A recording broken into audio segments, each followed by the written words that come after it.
Welcome back to TheChowTimePod. Is your host Red? I got a video today from The Advocate. Womansplaining women to men compilation. Please like and subscribe down below. I really appreciate that. It's chow time. All right, this one's for the guys. I have to womansplain something to you. Do not tell your girlfriend that your ex is crazy. Even if she is, hear me out. It is written into girl code and sealed by blood that if a guy ever tells you that his ex is crazy, he is actually the crazy one. Okay, you guys have been good lately. Note to self: don't mention that your ex is crazy, even if she is. So you've earned another secret from the Council of Women. You know how you guys use our lip color to imagine what we might look like down there? Yeah, we use your neck and forearms. So when girls say things like, I don't know why I like it so much when guys roll their sleeves up a quarter of the way. Oh. They do. Hope that clears some things up. All right, guys, you know what? Let's just get into it today. Queefing is a compliment. I'm being dead serious. The real ones know what I'm talking about. And if you're watching this right now and you're like, queefing is gross, it's probably because your only actual experience with one is from South Park. Nothing wrong with queefing. It's just extra air that builds up while you're going in and out. But a queef, which is basically a fart that comes out of a girl's kitty, only really happens with the right combination of moisture and friction. The most common time for a girl to queef is during a really good, hot, steamy fun session, or during a super quiet yoga class and no in between, but both end in a state of nirvana, so ultimately a good thing. Anyway, that has been my hot take on queefing. Thank you for coming to my womansplanation. I'll be back again soon to discuss the importance of the postcoital pee.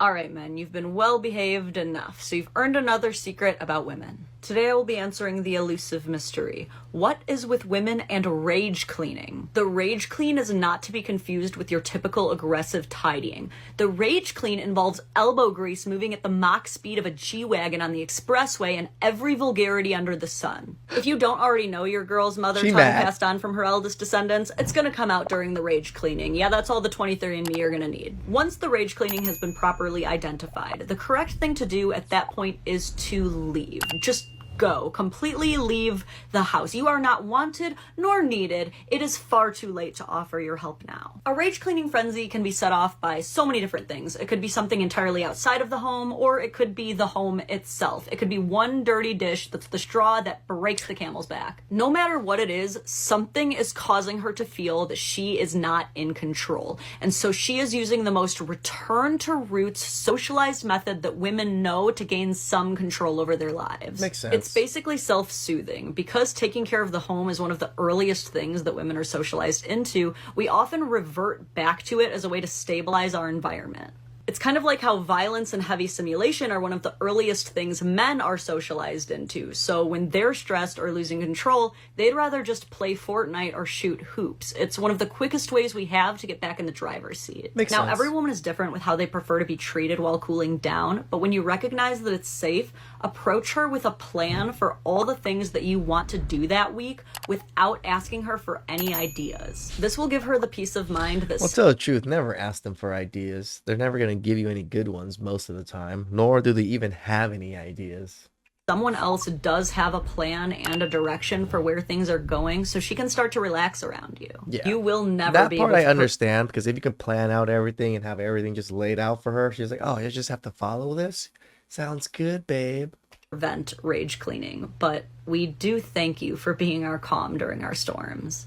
One very important thing that men need to know about women is that we are low-key very creepy. Oh, Lauren, we know. It can't be that bad. No, we're freaks. I would say probably... The way women stalk men that they like is beyond creepy. Probably 70% of us fall asleep better to true crime podcasts than any lullaby or ASMR. And at least 40 to 50% of us find pimple popping videos oddly satisfying. Oh, and by the way, I find it satisfying too, actually. If she tells you something like, oh, I'm actually not into true crime, you are so far from safe. That means she's moved past true crime and she is into prime time creep show shit. If she is not into true crime or obsessively reads about fungus or lizards, then she is definitely boiling animal skulls and bleach in a cauldron in her backyard, bro. She's gonna paint it and put flowers on it too. And I don't have the science on this, but I am pretty sure that there is a direct correlation between the tinier, more petite, more feminine women having the most extensive knowledge of murderous pythons.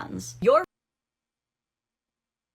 Homework tonight, boys, is to ask your girl about her creepiest interest and post it down below. We gonna laugh today. All right, this one's for the guys. I have to womansplain something to you. Do not tell your girlfriend that your ex is crazy. Okay. Even if she is, hear me out. It is written into girl code and sealed by blood that if a guy ever tells you that his ex is crazy, he is actually the... When she said sealed by blood, you know, I think of them just being on their period and just like wiping down there real quick and just doing this to each other, like...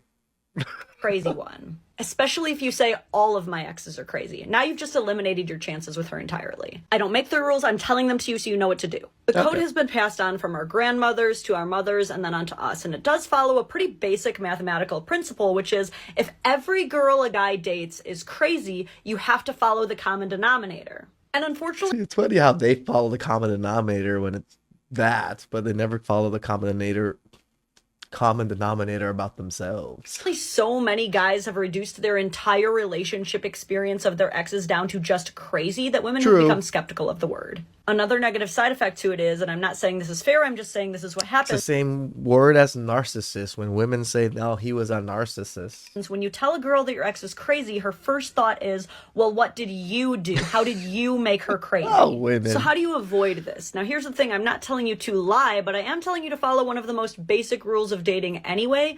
Don't talk about your ex. And if you have to, speak neutrally. Trust and believe if your ex actually is crazy and it's irrelevant, such as that you're still co-parenting or she still runs in the same friend circles, your girl will figure it out. Worst case scenario, you don't warn your girlfriend, your ex-girlfriend does interfere, she gets your girl to break up with you.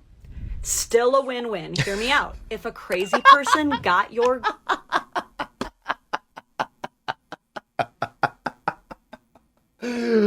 My girl, it's because your girl was like-minded. Oh my God, it's so true. Says, hey, your ex is kind of crazy, huh? Now is your chance to release the floodgates. As long as she brings it up first, you're good to spill the tea.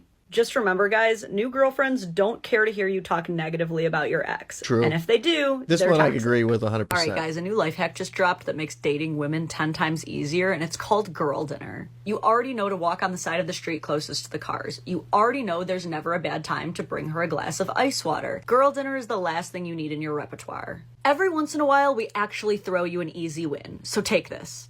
I know that you don't think you know what girl dinner is, but you do. Trust me, wait for it. What is it? So girl dinner is when, instead of cooking your meat, your potato or starch, and your vegetable, you basically create a charcuterie board of random low-effort snacks. Here are some examples of girl dinner. Prime girl dinner. Very girl dinner. The autism really has very little to do with it. It's just that people born after 1993 can't cook. So if your girl... Oh, okay. I was like, what? asks for girl dinner, or you just want to impress her by showing her that you know what it is, simply put yourself in the mindset that you're about to go on a road trip and you need to grab a bunch of snacks. Do that and then just present it as dinner. The real secret to women is that we are basically raccoons. We don't always want to cook a full meal. Sometimes we just specifically want Doritos, pickles, cheese cubes, watermelon, and gummy worms.